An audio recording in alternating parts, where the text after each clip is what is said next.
Welcome, everyone. Thank you for joining today's virtual conference. My name is Frazier Martins, and I'm your host for today. Dun & Bradstreet, in association with Google Workspace and Brio, is glad to present this virtual conference on the pertinent topic, hybrid workplaces, exploring the benefits and challenges.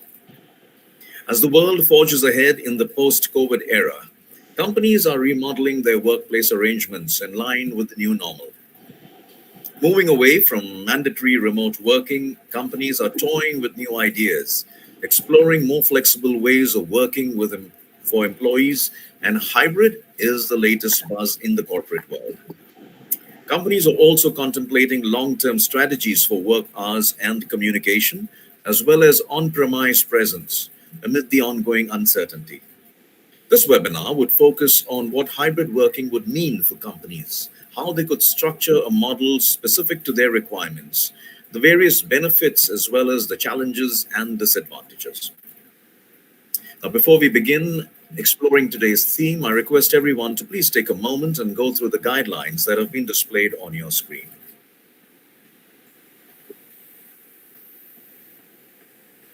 We encourage you to ask more questions in the session. We request you to please type your queries in the questions section, and these will be taken up in the Q&A session after the panel discussion. You can also use the chat section for sharing your views.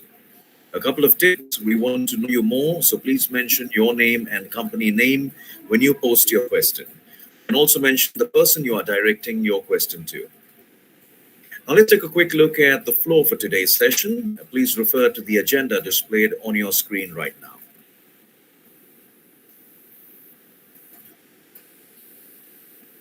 Clearly a promising agenda with an eminent lineup of speakers. I would like to take this opportunity to welcome and thank everyone for being part of this virtual session today. Let's kickstart then with the opening speaker of the day. I would like to invite Mr. Anshuman Mansingh, Partner Specialist Sales Asia Pacific for Google India, to share his views and set the context for today's session. Welcome, Mr. Mansingh. Over to you. Hey, thank you. Let me go ahead and share my screen if someone can confirm that the screen is visible.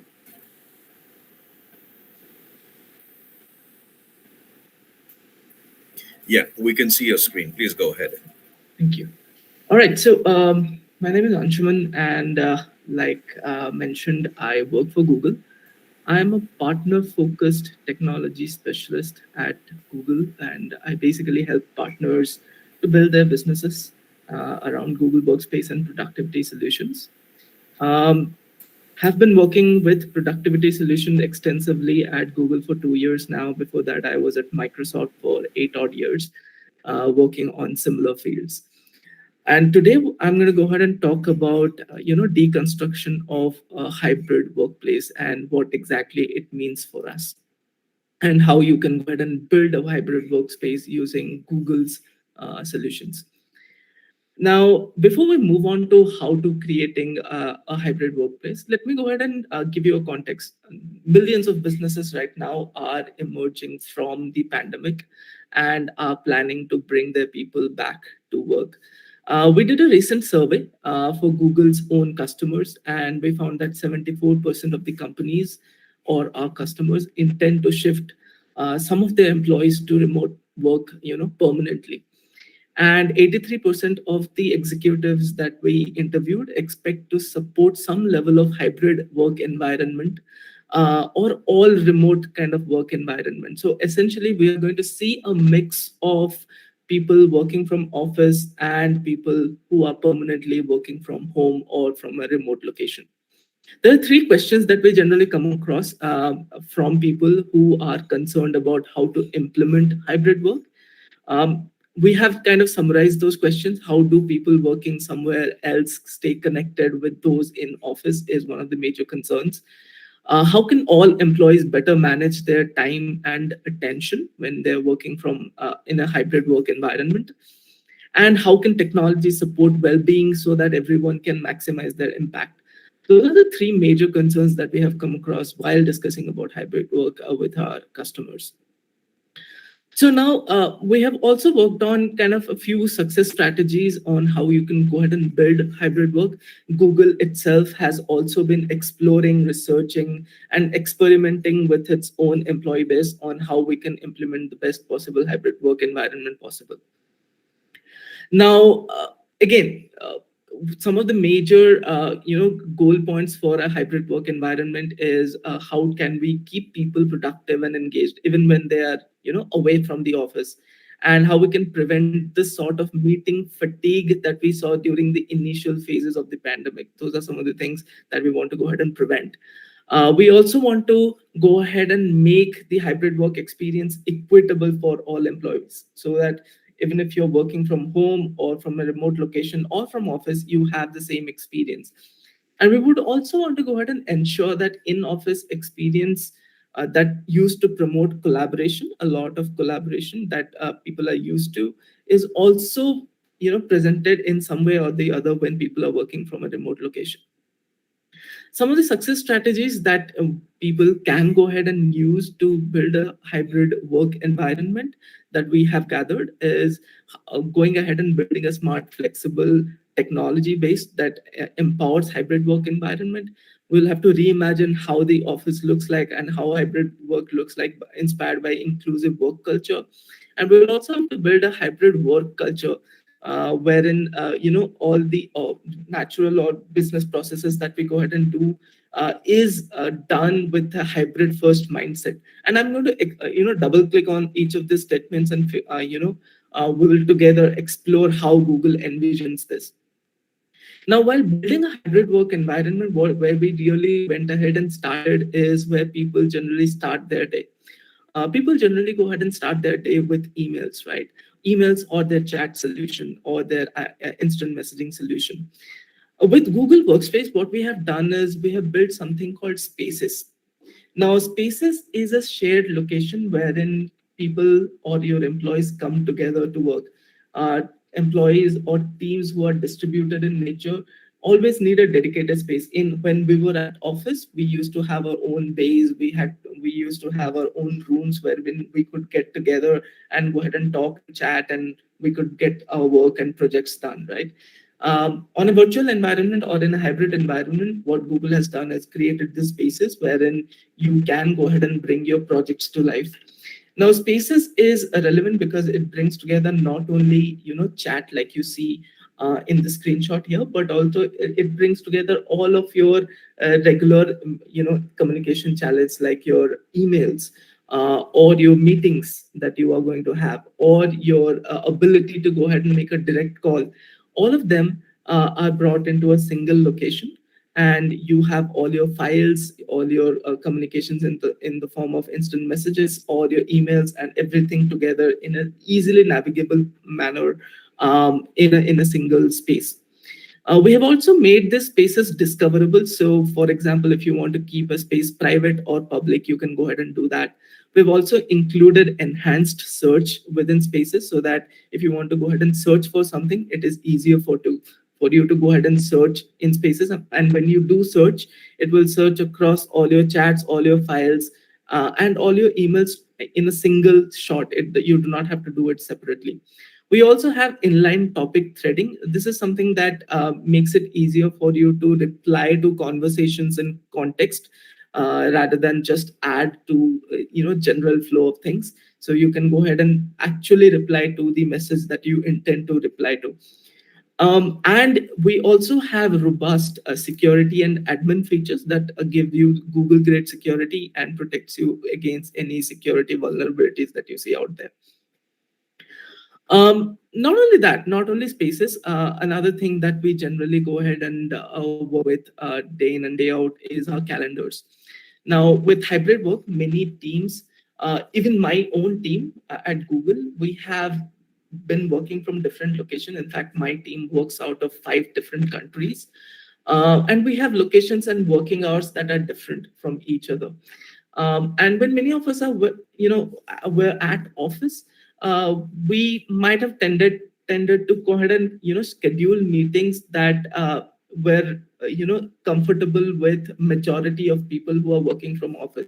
But when you're working from home, it really becomes difficult to go ahead and figure out who is working from which location and what times are important to them.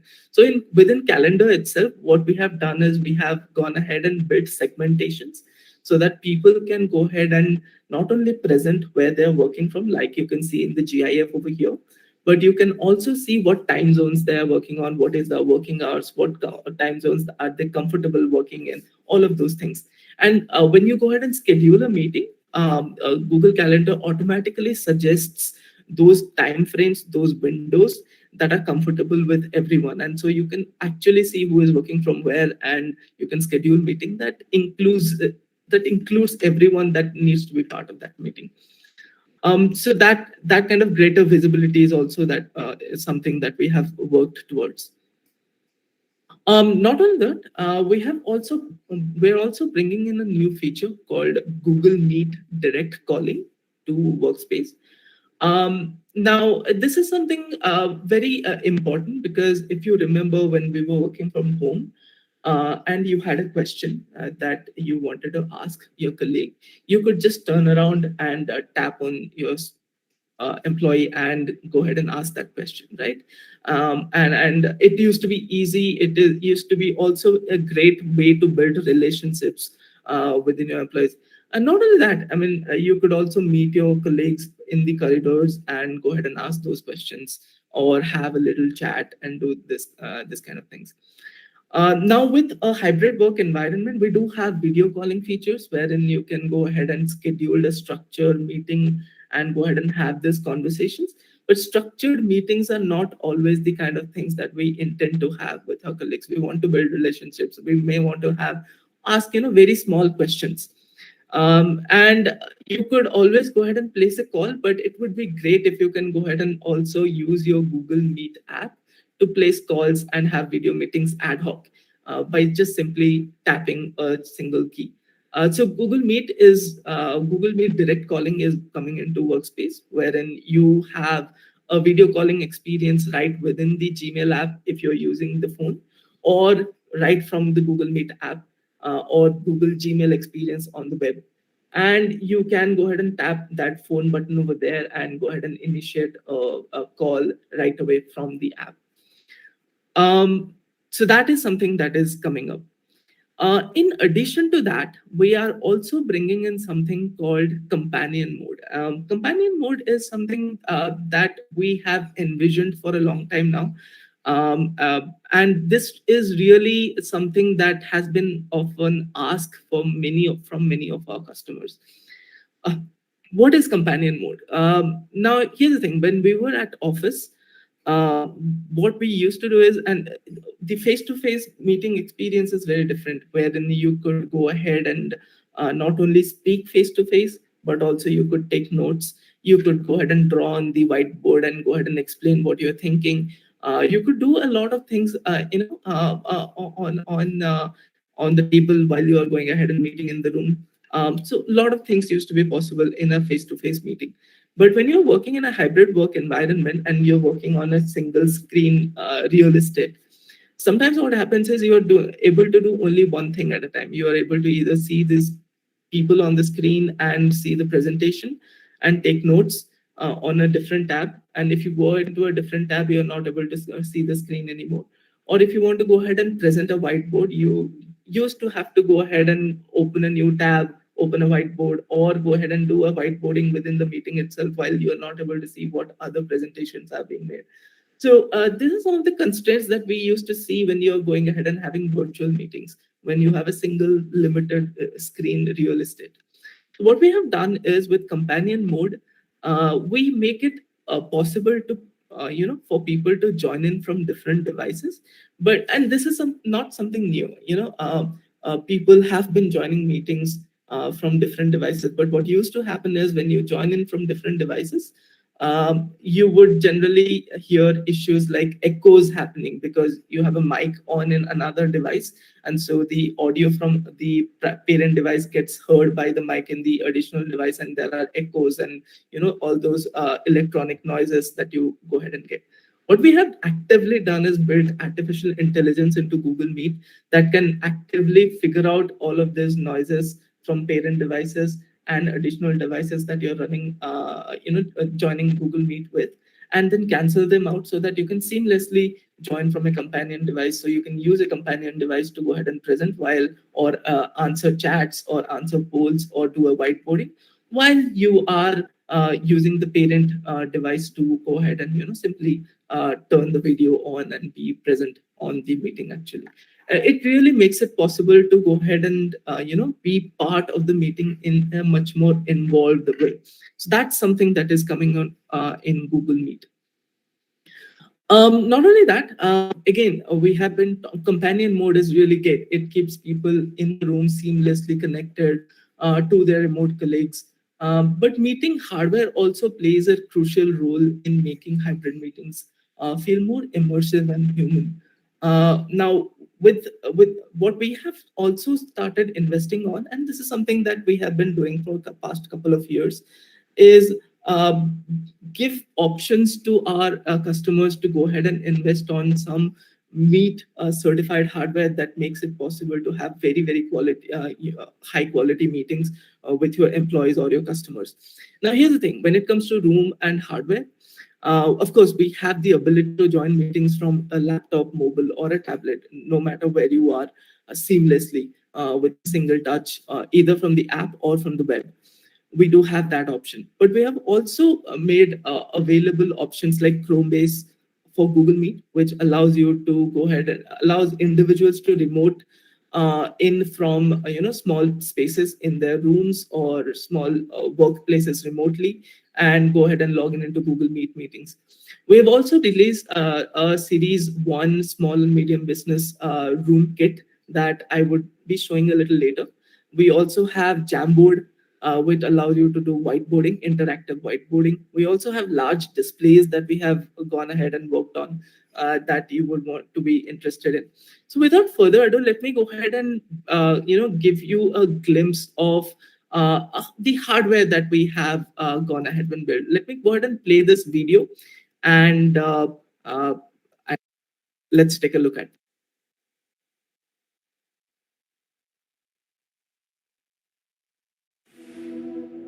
For great collaborations, you need flexibility.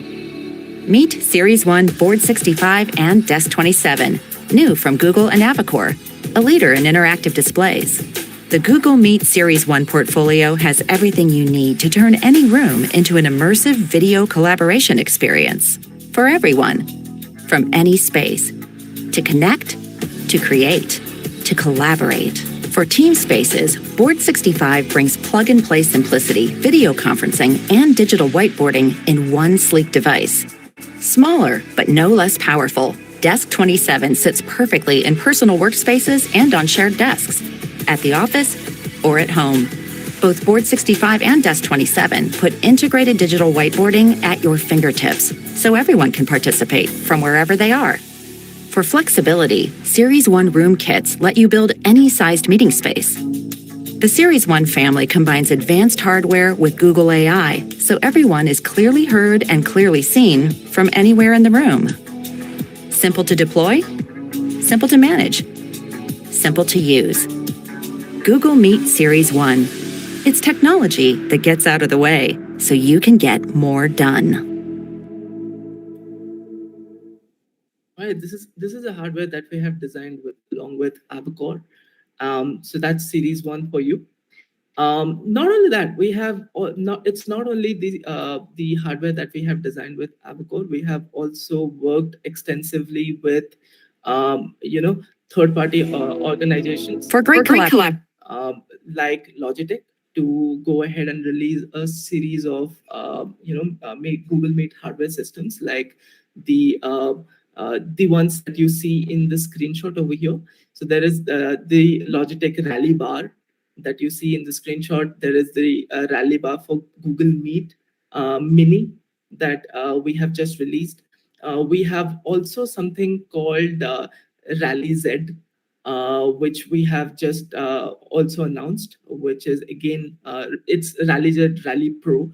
That is again another device that you see at the corner of the screen, which is there is a which has a mobile phone docked into it. So it's a new mobile device speaker dock, which we have designed, that automatically launches Google Meet for meetings and provides you a very improved audio experience rather when you're joining in from your mobile devices, rather than depending on the mobile speaker. So these are some of the things that we are working on right now, to cater to so many different individuals working from so many different situations. So that's something that we are working towards. Now, here's the thing: Google Meet hardware ensures that you have a high quality video and audio experience. But we also understand that when companies are going into investing into Google Workspace, they may come with their own hardware investments that they have made earlier. So we do have interoperability capabilities as well. So we have something called TechSip Interoperability Gateway that allows you to also use your SIP and H.323 hardware that you may have already invested in. We have also just announced interoperability, a bi-directional interoperability with WebEx by Cisco with Google Meet hardware. So soon you will be able to launch a Google Meet, meeting on WebEx hardware and a WebEx meeting on Google Meet hardware. So both of those, bi-directional interoperability is possible now. So yes, if you have made those investments, you're good to go. All right, so let's move on a little bit from the Meet hardware. We have been talking about the hardware and some of the initial features that we have worked on to build hybrid workspaces. Let's talk about some of the features that are available to organizers and participants. Now, when it comes to organizers and participants, here's what we are approaching. Here's how we're approaching hybrid workplaces. We are basically deconstructing hybrid workspaces into different kind of meetings that you generally have. Now, there are three broad meeting categories that we generally see. You could have either a one-on-one or a small group collaboration meeting, which would look something like this, wherein you have a small room, wherein you are meeting either one person or person joining remotely, or a small group of people joining to brainstorm. In such a case, of course, we talked about all the hardware and the spaces that we have talked about, and all of those can come in over here. But on the organizers and the participants end, organizers can go ahead and use the RSVP join locations, which we just talked about, wherein people can update their locations on calendar. So organizers can use RSVP join locations in calendar to coordinate the time and place of the meeting. Also, people can join in from whichever place that they want, like laptops, phones, tablets, or Nest Hub devices, or etc. We also have a feature called breakout rooms that makes it ideal for splitting up larger groups into smaller groups, so that you can have, breakout conversations within a virtual context. We also have polls to get lightweight feedback from people who are part of these conferences. Then you could have a medium-sized meeting wherein, like, reviews or brainstorms. Again, we have all the hardware that we talked about that can go ahead and come in to go ahead and make people able to join these meetings with a high quality audio and video, of course. But on the organizers and participants end, you have the ability to present your screen or the tab or the document that you're working on. You also have the feature to hand raise, and so that you can go ahead and in a turn-based way ask questions. If you want to ask questions, either you can ask questions by unmuting yourself or by raising your hand, or you can also use the dedicated Q&A option within Google Meet to ask your question. And when you ask questions, if you see there is a question asked that you also had, you can also go ahead and click on upvote on those questions instead of you asking those questions again, so that the moderators have actual ability to see which questions are more popular than others, so that those can be prioritized. The moderators can also go ahead and initiate a recording. Now, talking about moderators are more relevant in larger meetings like all hands and town halls that you have. So you have moderation controls as well, like the ability to mute chat, remove a person from a meeting, and all of those are also there in Google Meet. Not only that, you as a moderator, you can also get attendance report, you can get poll results, Q&A report after the meeting has been done. You can also, as an organizer, or convert a meeting into, or add a live stream into the meeting, so that 100,000 additional viewers can see the meeting and hear what is being said. So, for example, if you want to do a company-wide meeting, not only within your organization, but also any partner organizations that you work with, if you want to do a live stream, you can go ahead and do that. And not only that, you have inclusivity and accessibility features as well, like captions within Google Meet that allow you to convert voice to text. Like if I'm speaking in English, it can be converted into English text within the meeting context, or German, French, and Spanish, or Portuguese. As of now, we're adding more languages, but those accessibility features are also there within Google Meet. So this is how we deconstruct different kinds of meetings that generally we used to do in office environments, and how we can go ahead and do it within a hybrid workplace environment. Talking about meetings, it is not, Google Workspace not only brings the meeting services. Google Workspace is a combination of a lot of other services as well. We have Gmail, Calendar, Google Chat, Google Meet, Google Voice for communication, of course. But for collaboration, we have Google Drive, which is a dedicated storage. We have DocSheet slides, which allow you to create documents, spreadsheets, and presentations. We have app scripts that allow you to go ahead and completely automate most of your workflows, or do create add-ons that you generally go ahead and want to create for unique business scenarios. We have sites which allow you to create intranet and extranet websites. We have forms for taking surveys. And in the periphery, you have the admin center that allows you to manage your organization, your security, your cloud search, your vault, and all of those things. Here's the thing. With all of these services and all of these abilities and security, Google Workspace is one of the most loved bundle of solutions in the market. In fact, we are the largest productivity solution user base on the planet right now. We have around 3 billion monthly active users, way ahead of any of our competition. Not only that, among these 3 billion users, we have 170 million plus students and educators. So the workforce of the future is also working on Google Workspace. We have around 62 million paid seats out of those. And not only that, if you take a look at companies of future, 96% of the Forbes next $1 billion startups are also on Google Workspace, and around 68% of the Fortune 500 companies are on Google Workspace right now. So yeah, you will be in good company when it comes to Google Workspace. Here are some leaders that in India that have chosen to move to Google Workspace. If you want me to summarize why we win, those are basically 5 reasons. Because we go ahead and provide very flexible solutions that make it easy to work securely from anywhere. We provide you the ability to do intelligent meetings. We provide you with helpful tools that are human-centered, AI-powered.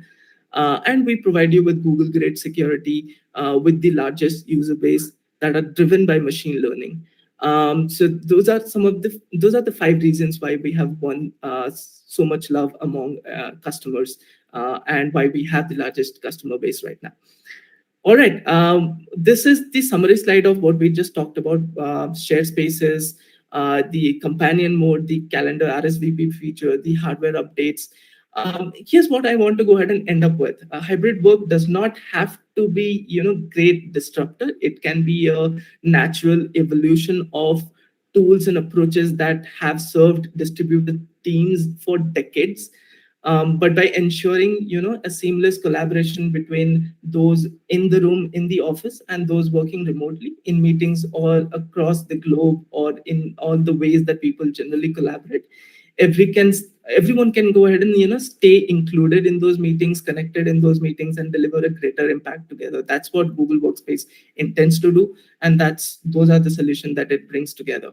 So with that, I would like to thank you for giving me time to share what Google Workspace is doing to deconstruct Google hybrid workspaces. Over to you. Pleasure. Thank you very much, Mr. Mansingh. What an informative session that was. I'm sure all the participating audience had some key takeaways from your session today. Thanks once again. I would now like to invite our next speaker, Mr. Abdul Muneem, co-founder Brio Technologies Private Limited. Welcome, Mr. Muneem. Over to you. Hey, thanks, Frazier. Thanks, everyone, for taking out the time out and joining us for this session. So, thanks, Anshuman, for taking us through the whole story of Workspace. I'll just share my screen. Please let me know if it's visible.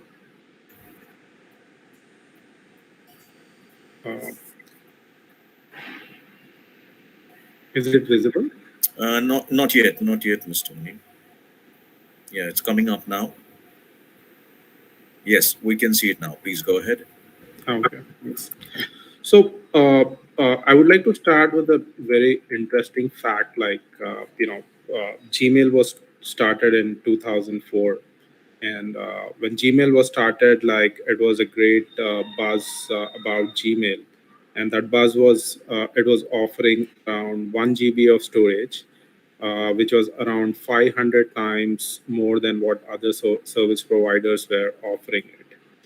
And today, as you have seen how the solution has overall grown, and Anshuman was taking through the endless permutations and combinations, and how you will be able to use it as so from a simple email, how it has overall evolved into a business productivity suite for millions of businesses. So, in next couple of minutes, I would talk about how Brio is engaging with its customers to see how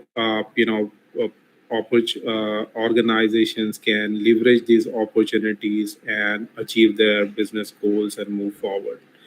I would also like to take this opportunity to talk about a little bit about what we do at Brio. So, coincidentally, Brio also started in the year 2004. And when we started as a business, we never imagined that we would be partnering with Google and doing cloud. So today we are a 100% cloud-focused company, helping businesses adopt cloud and in helping their IT to become a business differentiator rather than just being a support function. So we are a team of around 100 plus people. We're based out of Hyderabad. We have offices Bangalore, Chennai, but in recent 1 or 2 years, our team is spread across India, and really those physical offices don't matter for us. So our partnership with Google has been a decade old. We started working with Google in the year 2008, 2009. And this was a very pivotal point in our growth journey. And we have seen a very significant growth since we partnered with Google and started focusing on Google Cloud as a solution. So in this last a decade, we were very fortunate to work with customers of all sizes across India. So we have worked with more than 3,000 plus customers. To talk a little bit about our offerings and services, one of our key offering is on the PaaS and IaaS for GCP, which is Google Cloud Platform, which is specific to infra modernization. So be it migration of a whole data center for our organization, or be it a migration of a business critical workload like SAP, we have all the tools and processes to see that you get to Google Cloud, be it on-prem, be it from other public clouds within your budgets and timelines. Other area where we are working is with our customers' engineering teams to help they modernize their applications and help them adopt modern concepts like containers, serverless, and microservices. And most importantly, improving their DevOps practice, which is very key for them to respond to the market needs in a much more agile way. Big data has been a very key thing. Analytics for data and analytics have been very key for organizations. And What we have seen is organizations are not able to leverage, their data which they have. Hardly, as per one study, like hardly, most of the data is just there without being touched and without being used. So the main constraints are around skill sets, resources, and stuff like that. So, with solutions like truly serverless data warehouse solutions like BigQuery from Google Cloud, our customers are able to reimagine their business and get some real-time insights, uh, uh, and really without being constrained by cost, scale, and skills. Other key area is our customers are able to embed AI ML into their business by building bespoke model which really cater to specific needs of their businesses, right? Using solutions like AutoML from Google. So even though they have a very small lean team for with of data engineers, still they're able to come up with a very high quality business models.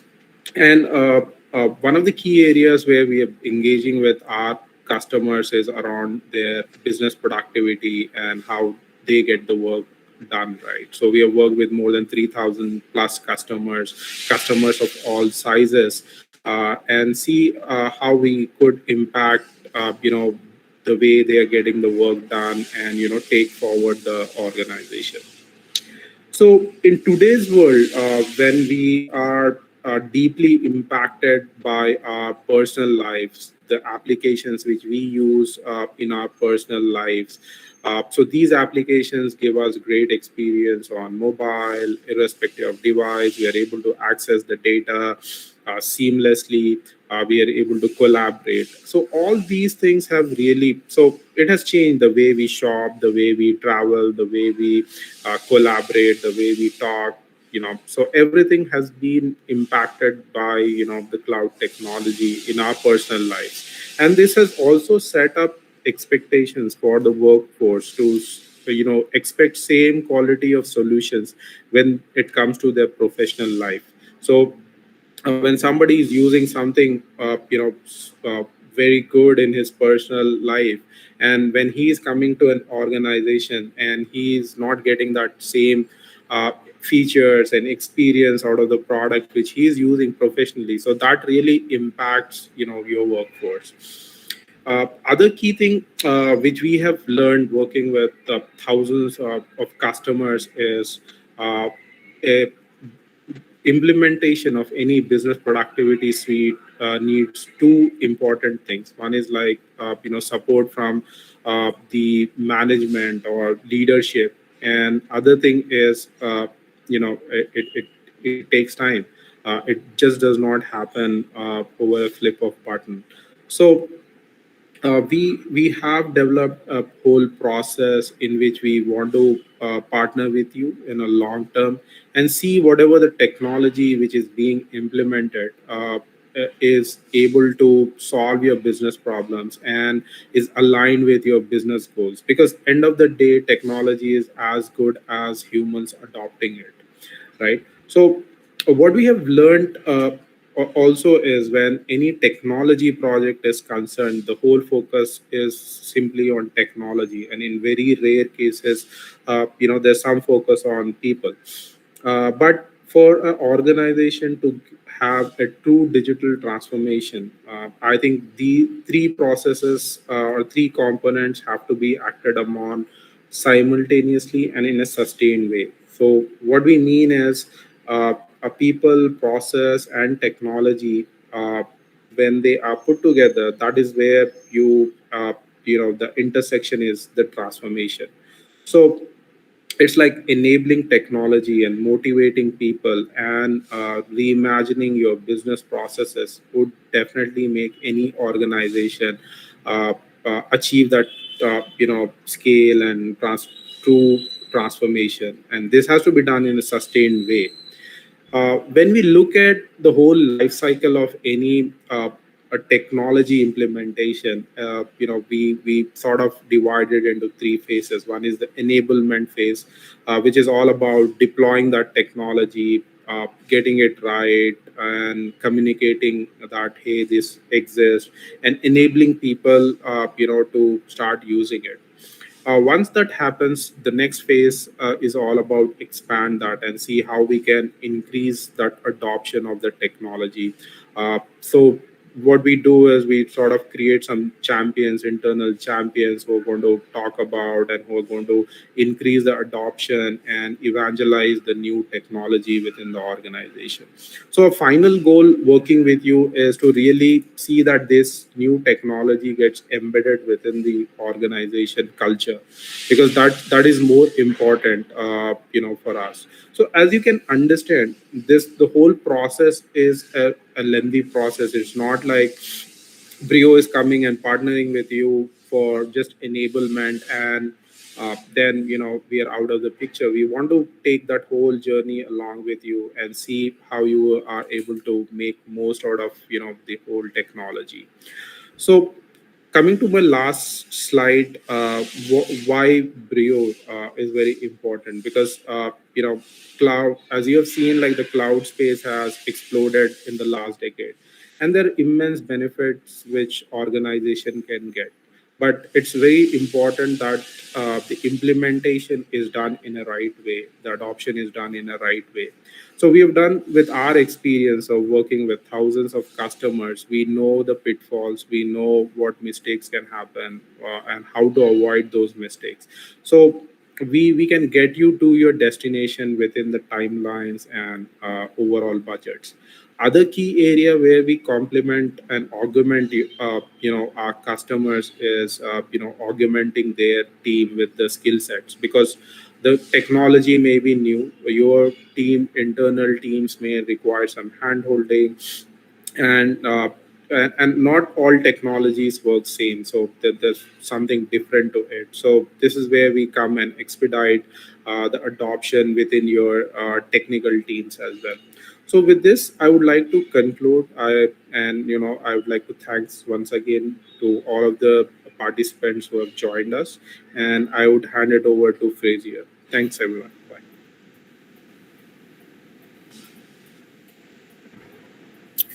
Thank you, Mr. Muneem.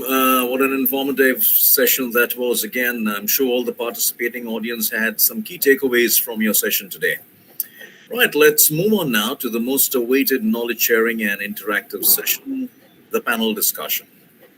This discussion is around the topic hybrid workplaces, exploring the benefits and challenges. We have some very interesting names today. First up, the session will be moderated by Ms. Behrouz Kamdin, partner Deloitte Haskins and Sales LLP. Thank you, Ms. Kamdin, for joining us. Our first panelist is Mr. Nitin Gaur, Senior Director, Information Security, Omega Healthcare Management Services Private Limited. Mr. Gaur is having some difficulty joining, and he should be with us anytime now. Mr. BVS Krishnamurthy is Managing Director, X4 India Private Limited. Thank you, Mr. Krishnamurthy, for joining us. Last but not the least, Dr. S. Prakash is Managing Director, Star Health and Allied Insurance Company Limited, India. Dr. Prakash as well is having some network issues, I guess, so hoping he'll join us as soon as possible.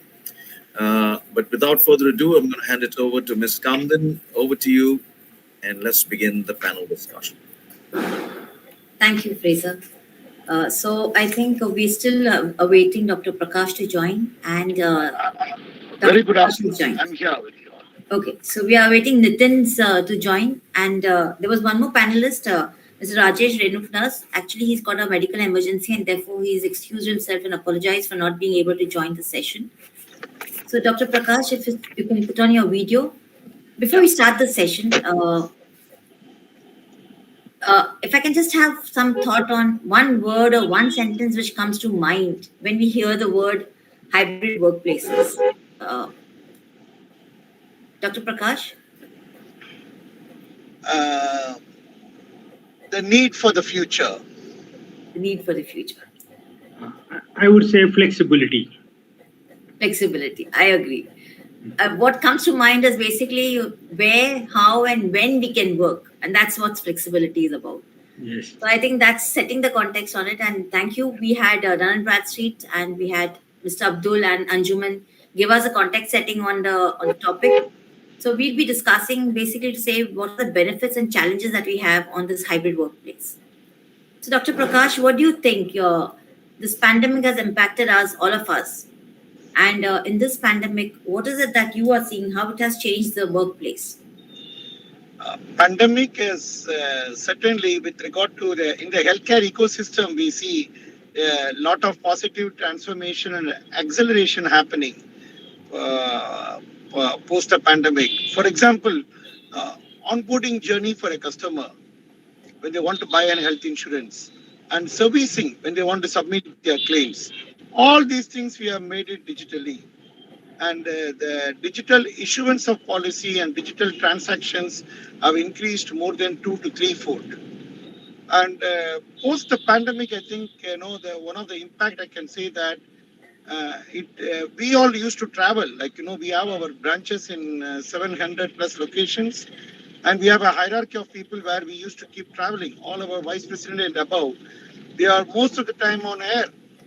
But post the pandemic, our traveling time and the business travel hours have largely come down. It's mostly thanks to the online workplaces that our previous session they were talking about. They have created a very big transformation in reducing the business travel hours.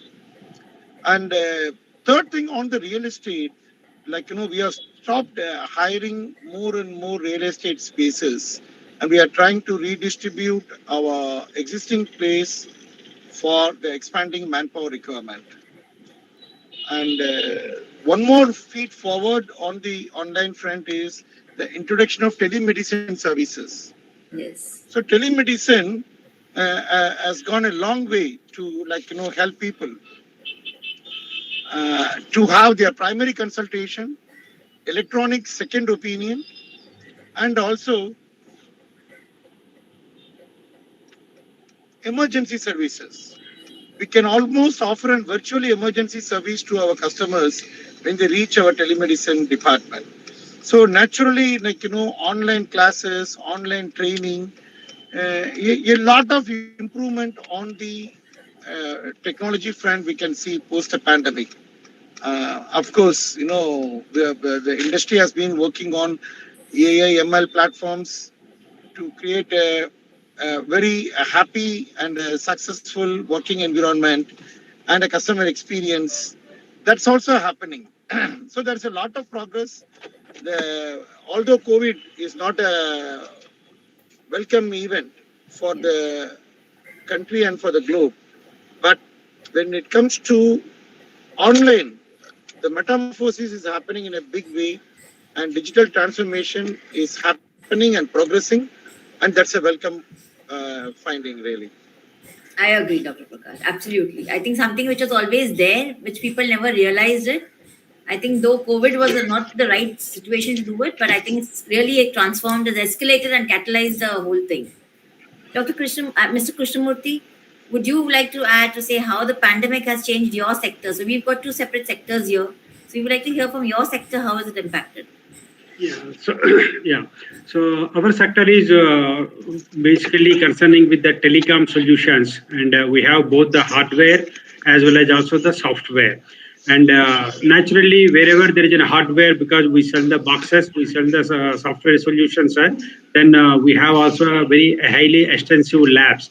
So there will be always some set of the people who needs to be in office, and some people like the software, they can work remotely. But the technology, we are using it heavily. So even, it is a misconception that when we have a labs and we have a lots of the servers, then the people need to regularly come to office and then work with them. So, for example, even for to change the connectivity, maybe we have to change the cables from one port to another port, they can be automated. We have automated systems. It's not like a robot. They're all connected to the switches, and those switches we can easily change the connections to the routers, whatever we needed. So, what we are doing it is we have given the complete the flexibility because it is enabled with the technology. So only the essential need people are coming. And when I say essential, I don't mean the building maintenance or the hygienic staff. but in terms of our operations, in terms of the technology, in terms of the customer there. So, and one way it is, I mean, as the doctor is also saying, it is this pandemic had taught us the possibilities which we were not thinking earlier. And what we have also seen is the productivity of our employees have significantly improved. And we say this because we measure it all the time, and we measure anonymously, and that data shows the productivity has increased it there. So if I have to say, I think that the pandemic, the impact for us is, of course, initially there was a bit of a shock, but it has increased the flexibility to employees, it has increased the productivity to the company, and I think the employees have a relatively higher job satisfaction now. That's how I summarize it. Okay. So you believe that productivity has actually increased by hybrid workstation? Yes.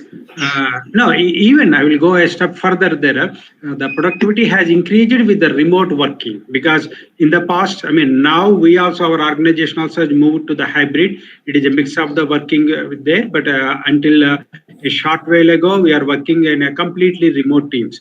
And we have clearly seen the productivity increase. But I also want to quickly add, when I say I have seen the increase in the productivity, it is not just, I'm not referring to my own company or our own employees. No, there are sufficient industry researchers available. Of course, I'm especially referring to the IT industry and predominantly software development. That's where I'm focusing at. And there are common industry reports, like you take a NASCAM or a Gino, which is an MNC R&D consultancy organization. They all have shown increased productivity, especially from the software companies. And the same thing I have also seen personally in our company. Okay. So we'll come to productivity, Dr. Prakash. But before we go to Dr. Prakash, Mr. Krishnamurthy, he mentioned about other opportunities which have come because of this hybrid workplace. Like real estate cost may have come down, the travel cost has come down. So do you experience the same thing in your industry? Okay, so yes, I mean, if I have to refer to the industry, yes, I mean, I will not say the real estate cost has come down. Typically, the facility cost has come down, because why I say that is real estate is a major component. I mean, I think the companies are now looking into it, how they can optimize the spaces, because it takes time to reduce or to acquire the real estate. But at the same time, the facility operational cost, like if you put it very simply, the air conditioning cost, the power consumption, the electricity, the fuel cost, and even the facility maintenance cost in terms of even the canteen, the cafeteria, the food discount. So these operational costs have significantly come down. What we have also seen is, I mean, both for the industry, for the organization. And I should also add, whether it's good or not so good, even the employee per expenses has come down, because we need to conduct a lot of the events, and at least then employees and the team, they need to go for a day out, and those spends, I mean, those social gathering expenses, of course, the organizations have to sponsor, and that cost has come down. But this is not like we are not treating this as a savings in the cost, because in place of that, we have spent it, and organizations are spending to provide this home office support, like giving them a good chair, because people may have table, but they will not have an ergonomic chairs in the house. Similarly, giving them the UPS. So certain the infrastructure allowances we are giving to the people. So it's not about the cost, cost reducing, but the cost has shifted. But the operational cost indeed has come down. Now, on the real estate, yes, many companies are looking at it, and it is a bit medium term. On the one, of course, we don't see any reduction in the real estate, because we own our real estate, we own our buildings. So it's not that we are reducing the rentals.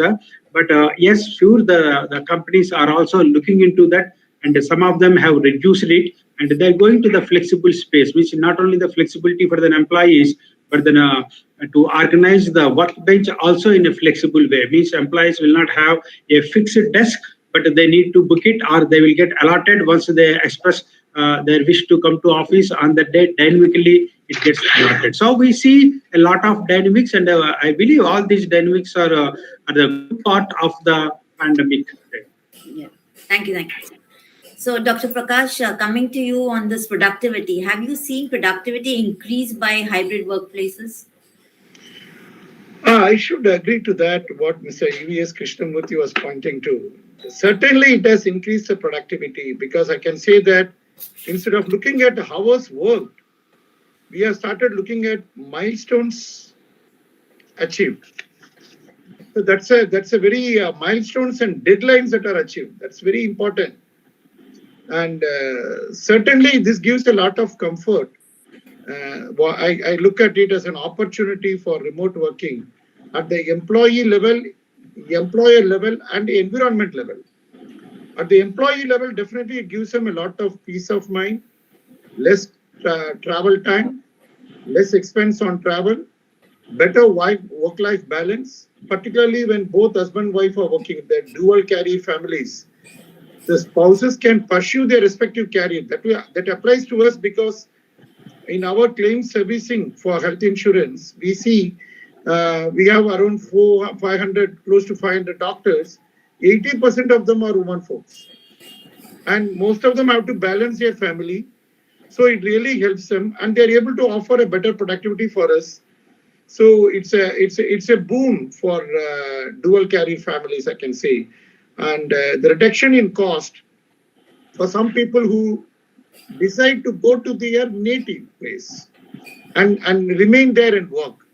So that's a very, as long as they are comfortable, we leave it to their choice. As long as they have connectivity and bandwidth, we leave it to their choice. So it gives a lot of comfort to the employee.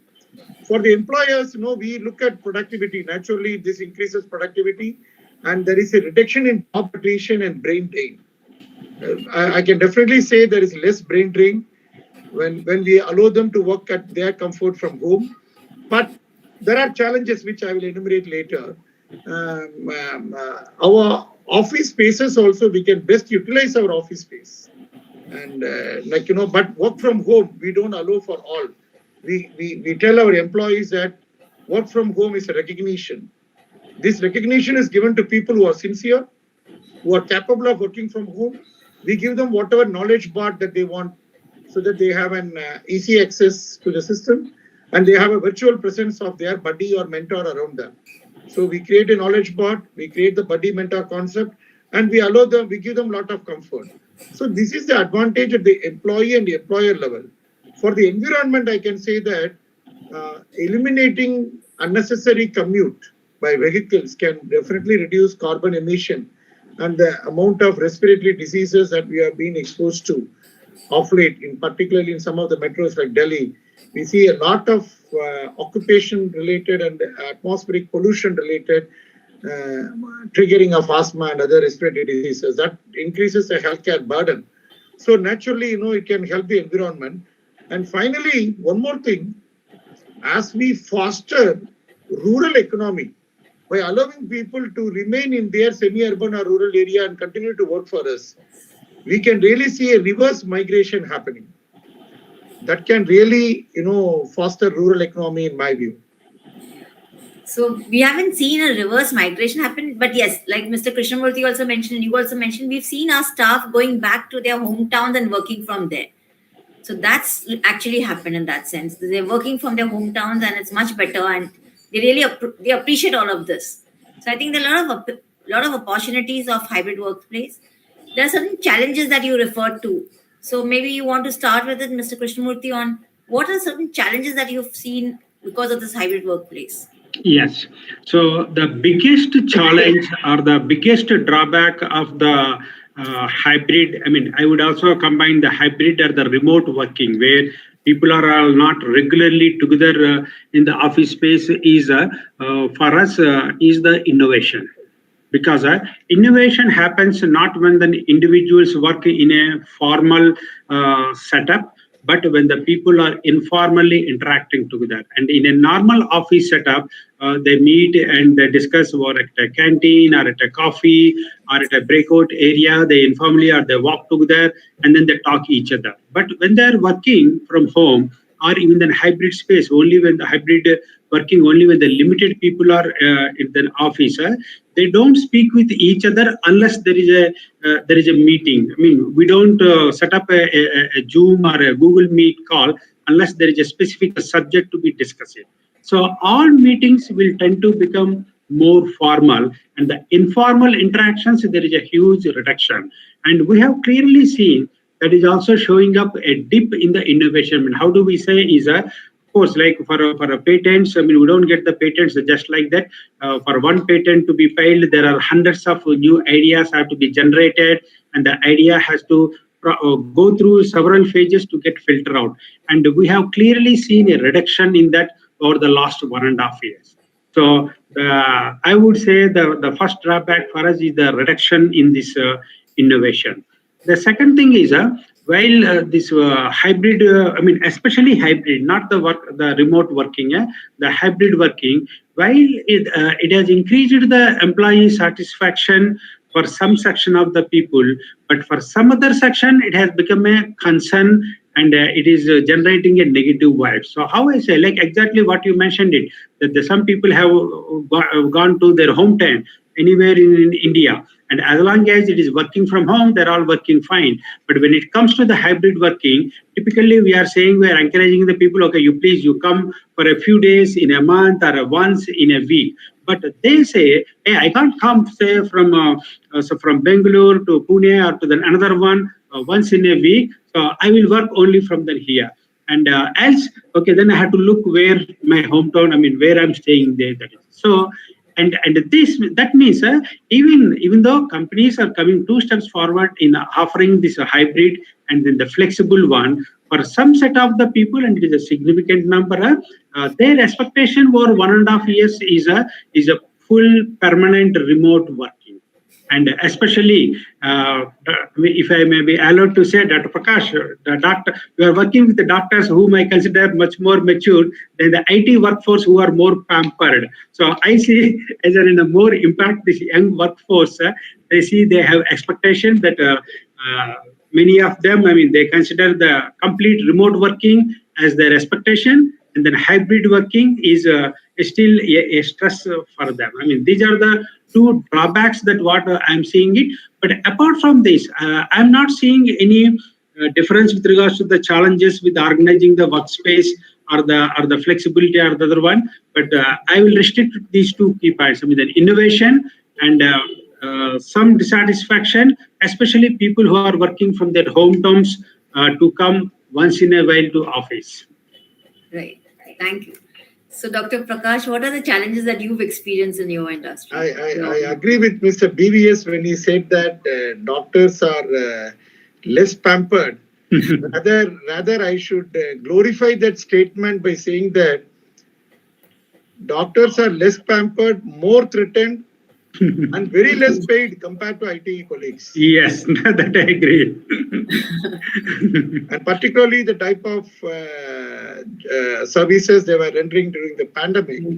See, Yes. like, hospitals might have made money, but not the individual Yes. doctors. Most of them are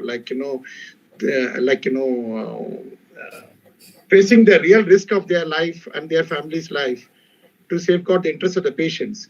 So here, we are actually, we have a lot of doctors to service these hospitals and our customers. During this pandemic, usually during the pandemic, what happened? We had 3-time increase in the number of claims that we have from the hospitals because all the hospitals, makeshift facilities were flooded with patients. So what happened in a day, if the capacity of the existing team is to handle 4,000 claims, we get around 10 to 12,000 claims. So it was a very tough situation for us to achieve business continuity during this period. So some of the challenges that we faced, most important, IT is a facilitator and IT makes work from home happen, but IT is also a challenge. Yes. IT is also a challenge because the real proper system, what I want to say that we're talking about Google Office, Office 365, MS Teams, we're talking about different types of IT platforms, but the real comfortable IT system which can enable the hybrid work model happen without much interruption, creating a dashboard, monitoring the productivity for people in-house and for people who work from home. People who work from home have a feeling that they have to stay connected all the time, whereas people who come to office can work for fixed time and they can go back. And remote employees, they may feel like, they are disconnected or isolated from the main organization. Those who have an opportunity to work from home, work from office, they have a better opportunity to meet their managers eye to eye, face to face, talk to them and impress on them. And, they are more eligible. They are considered eligible more for a promotion or an increment and all that. A person who works from home loses that opportunity. But the communication also on both sides takes extra effort. So for the hybrid model to sustain and face all these challenges, I should definitely say that, technology should play a very big role, because technology has to scale up several fold, understand the requirement and tailor make it according to the needs of the particular people, particularly in the healthcare ecosystem. Technology can play a very great role. As I started, I said that hybrid work model is the way forward. Much required. It can be of benefit to the employer, the employee, to the environment and for our economy. And certainly it requires a good enabler, that is a solid IT platform, which can be tailored to the needs of the individual organization. So we have understood post the pandemic that we have to adapt to a hybrid work model, and we are looking forward to a very strong IT champion to spearhead and help us to accomplish this target. Okay. So what you're saying is true. I mean, we also have found we are in a professional services firm. So people is the most important for us. And what we've been trying to do is to engage with our teams. Like we have once a month informal gathering on Zoom or MS Team.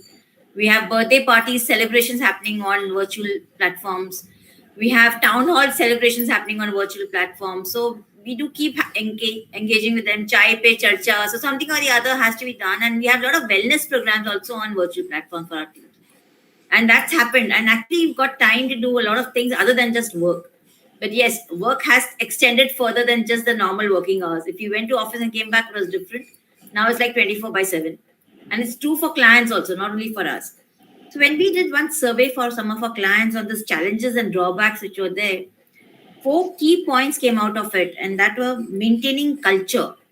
So that they found that the organization culture was getting disrupted when it's in hybrid workplace. Another one was maintaining high performance. And they were seeing that the performance was actually coming down. Though you all mentioned the productivity has increased, in the survey that we did, it came out that the maintaining high performance was a challenge. Collaborating, what you mentioned, both of you all mentioned very clearly, collaborating is a challenge which they find. And maintaining fairness. They really felt, and I think Dr. Prakash mentioned about it, how do you maintain fairness amongst employees? So that were the 4 things which came out based on our survey that was done. So clearly there are challenges, there are opportunities.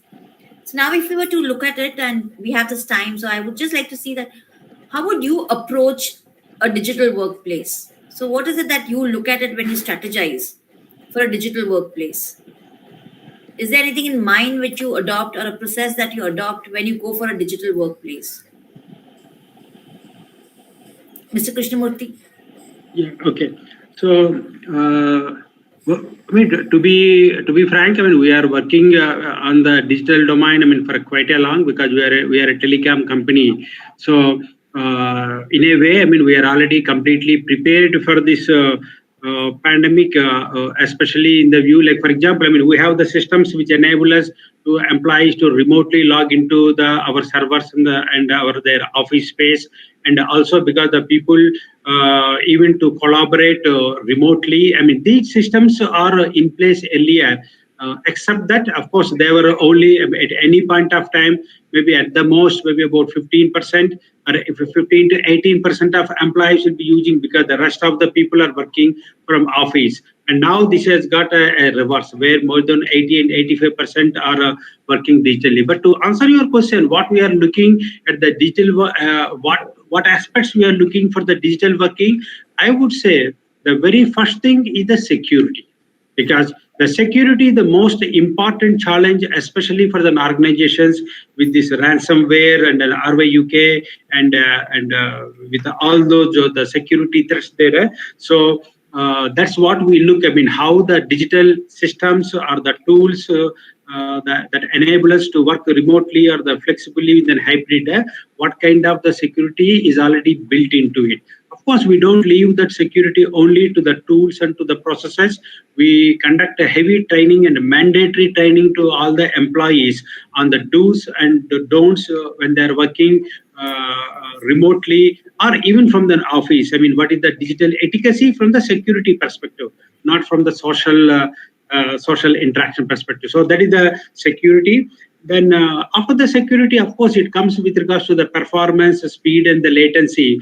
But I would say, I mean, the technology has advanced so much.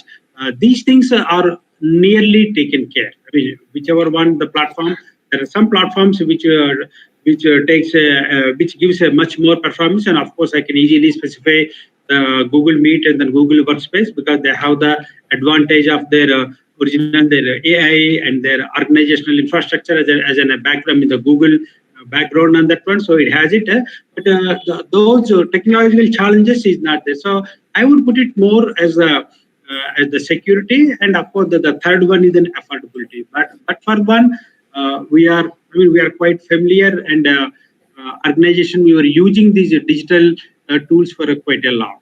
That's how I summarize it. Okay. And anything on cost? Would you look at cost when you're looking at a hybrid workplace, or cost is not? No, we do look at the cost, but cost not at the compromise of the security. So the security is the very fundamental thing, and then the performance I would also add. So first is the security and the performance, and then comes the cost. Cost is not the primary criteria. Absolutely. Thank you. Dr. Prakash, anything further you want to add? So very beautifully, Mr. Krishnamurthy summed up, saying that it is the security, the performance followed by cost. That's very practical. I'm in line with that. And you have also summarized saying that maintaining culture. So sometimes, for some emotional let out, meeting friends, having a network, taking coffee together, all these things are very much required, and this will be missed in a totally work from home culture. That's the reason why when it comes to hybrid workplace, what we do in our organization, I agree that your survey shows that productivity is on the decline. Whereas I would reiterate that we consider offering work from home as a privilege, meaning that we offer that only to people who are good performers, and then see that how we can get 120% out of them. So it is not open to all our employees. We have some benchmark. The employees who are successfully accomplishing the benchmark, they will be given that option to work partly from home and come to office only on certain days in a month, so that they can interact, they can have the coordination, whatever, or collaboration, whatever is required.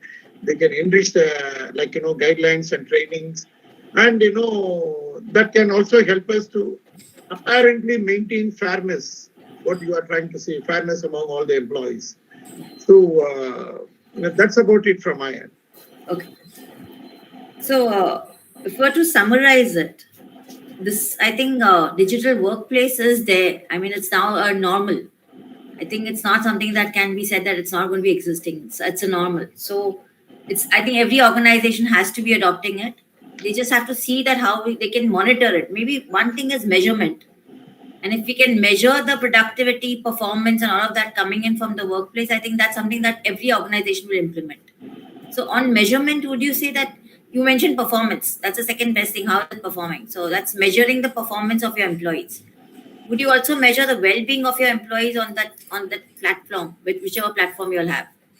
So would you want a platform to measure the wellness also of the employees? Certainly. Is there something 100%. more Very much. improvement that the platform should do? So very much, the mental well-being and the emotional well-being can definitely help to get the best out of our employees. So it's like, it's also our focus to see that how we can enhance the mental well-being. So we can measure, we can offer, we do that, basic screening, offering wellness program, and, so measuring performance and synthesizing success among our employees by looking into their physical and medical needs. Yes, yes. And we always keep speaking about wellness when it comes to health. I think somewhere now employers should also look at the financial wellness of their employees. So maybe that's something which, could be looked at to say that, how are the employees' savings and how are they investing and what is the financial wellness of employees? That could be another area which these workplaces, hybrid workplaces, tools could help maybe. So anything further, Mr. Krishnamurthy would like to add? Any closing remarks? Okay, maybe for questions from the audience. Yeah, maybe before I give my closing comment, I want to come back to your point with regards to the financial wellness, especially, and here I'm not referring to just my company or to our team, especially nowadays. Currently in the Indian IT industry, it is the almost all IT and then the software companies, the talent, there is a huge crunch, and this has resulted in several of the IT companies have announced multiple wage revisions, and then employees are having a multiple offers, and they are taking 30%, 50%, 60%, 70% hikes. So when it comes to the wellness, the financial wellness of an employee, I have to say there is a huge, tremendous potential. We need to worry about our competitiveness of Indian IT industry in general in competition with US and the European. That is the need of the hour now, but it's not the other one. Take my words for granted. You can see anywhere the attrition has increased it. But beyond that, of course, we hope it is only a transient phase. But to have it as a summary, I would let us take a step back. Whether the flexible hybrid or not, or the pandemic or not. We always believe there are several studies. There are two things that can dramatically improve the employee productivity and their employee well-being. Well-being means their job satisfaction, because if they have a job satisfaction, they have a less stress, and then they have a more wellness. There are the two things we believe. What are these two things? Number one, whatever work they're doing, it had to be linked to the higher purpose of the organization. Meaning, we are not doing something, but what we are doing is like to the end customer who is using it, or to the industry wherever that company is serving is, and then how an individual work is getting connected to the end result. That is the purpose of their work. That should be visible. Number one. Okay, sorry. Sorry, that is the doorbell. The second one is more importantly autonomy of the work. When the people have the autonomy of the work, how they can do and what they can do, and that's where they will have a higher, again, the job satisfaction. Now, when the flexibility is there in the hybrid workspace, it is automatically giving this autonomy of the work, because employee is deciding, I will do it in the morning or afternoon or in the night, the midnight, early morning, and that gives a sense of an autonomy, and that autonomy gives the job satisfaction, increase the wellness. So it is indeed the hybrid workspace is giving also indirectly this wellness. That is what I believe it. Thank you. Dr. Prakash, any last summary or any last thoughts on this? Fine, for the session, I can just conclude by saying that the virus has disturbed severely those industries where there is a highest physical proximity. Yes. And we have to look at, addressing this highest physical proximity by adapting to hybrid work model, and a strong technology platform is required. And we have to stop measuring only the hours worked, and rather we should look at milestones and deadlines achieved. I agree with you. Completely agree. I think it summarized everything, even for a professional services firm. So over to the audience. Are there any questions on it? Let me just have a look. Beros, I just have Yes. questions for both the panelists. Like as Sure. Dr. Prakash said, like they have moved from counting the hours to achieving of milestones. Uh, and I just want to know, like because we as a company, we as an organization also have gone through a lot of things, both positive and negative. Positives being like we got more opportunities of hiring people, so now we are not focused on, because we are the IT company, not it may not apply to all the industries, but our focus has gone across India or maybe across the world. We can hire anyone today to get the work done, so that is one positive which we have seen. Second positive, as Dr. Prakash and both the panelists were highlighting, is the rural economy. Like people going back to the native places and spending the money there is really creating an equilibrium both in the metros and in the tier two cities.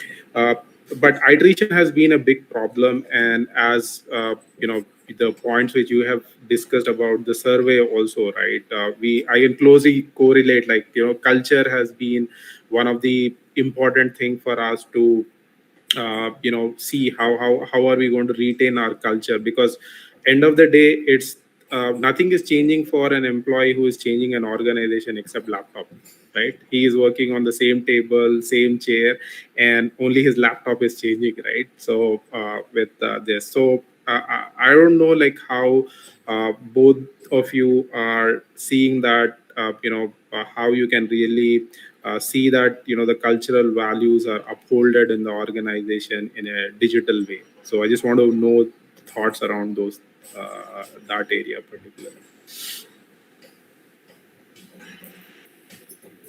Okay, so if I may add to that, because this is also the challenge that the organizational culture, maybe I will slightly broaden it, that how we bring the togetherness or the social touch points or the informal togetherness among the employees. So we have debated it and we have studied it. One thing that has helped us practically, what I can say is, we started encouraging our managers whenever they have the meetings, but at least once in a while, or once in a month, or once in a 2 weeks, to have an informal meeting, and they can touch anything on the informal meeting. But one thing which we have advised them is to encourage the employees to tell about both the success, but more importantly, the failure stories. Means when they are writing the code or when they want to deliver, but they couldn't deliver on the time, or they delivered, then there is a fault or something that the defect is found there,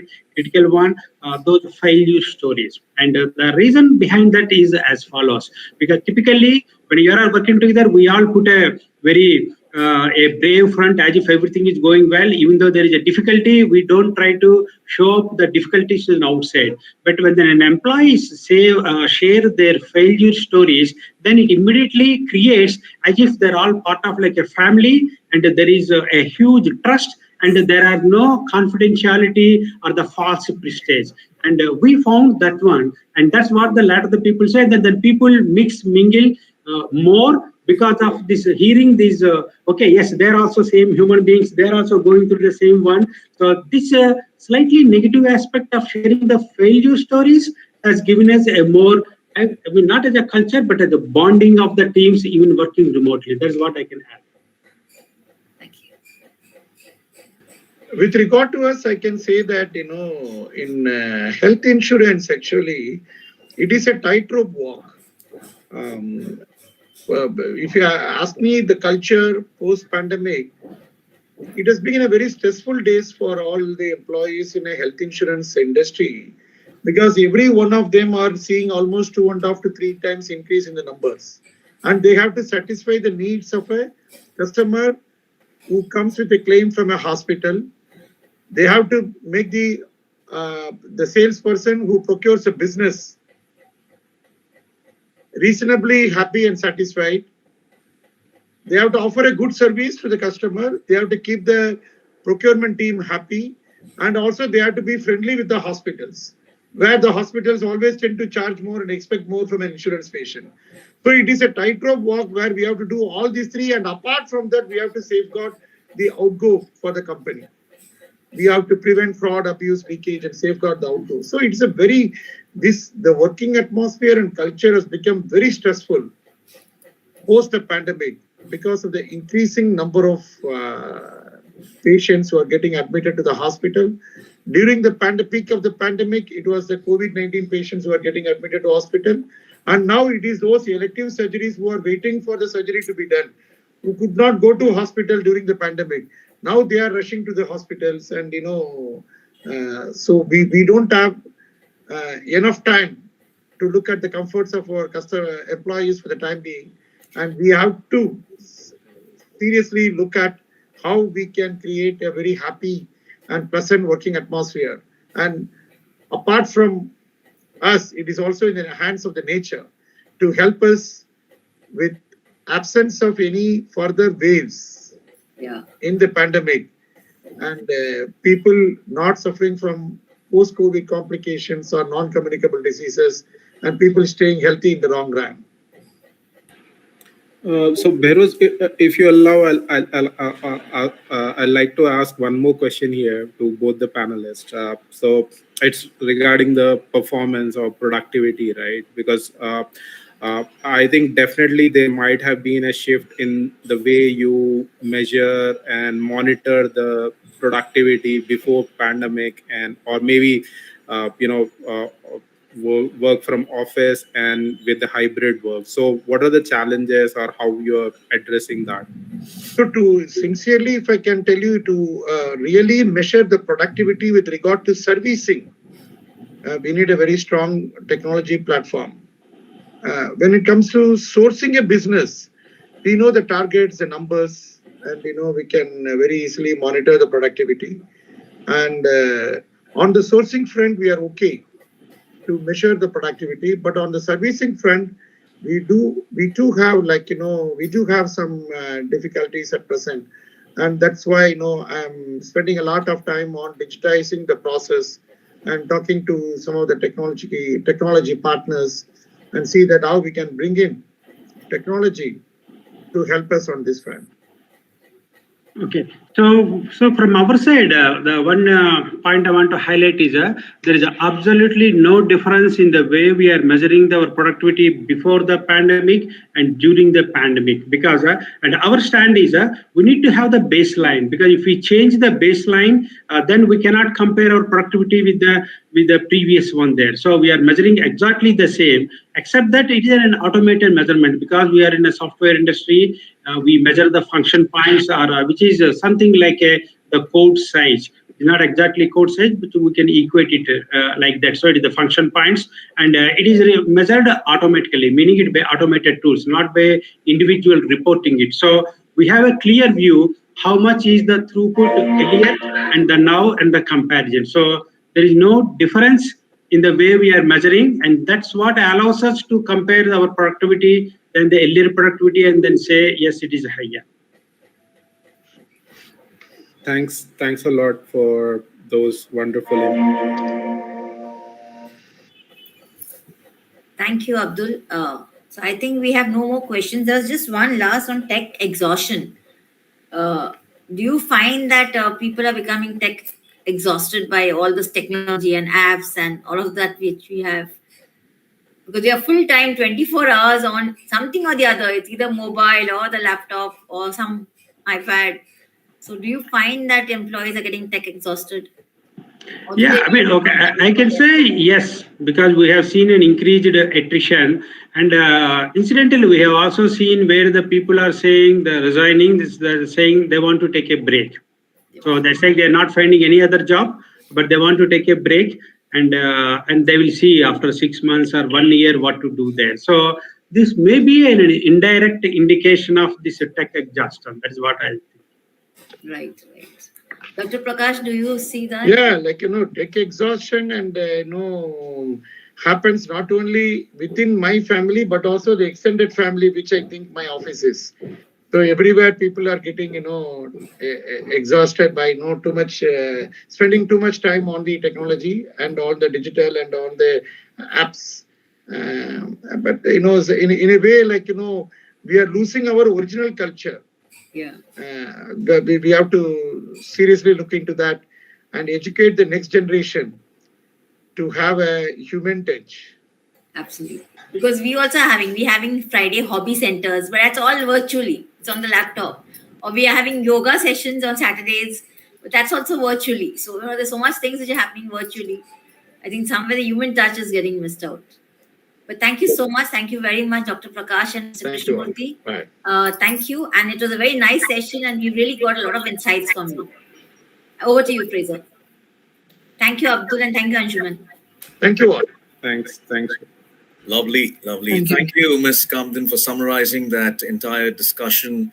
I'm sure the participating audience had some lovely takeaways over the last 90 minutes or so. With this, we bring today's virtual conference to an end. Today's session wouldn't have been possible without the active participation of all our esteemed speakers, panelists, and delegates. So thank you very much, all of you. I would like to thank each one of you for taking your time out, especially, and being a part of this virtual conference today.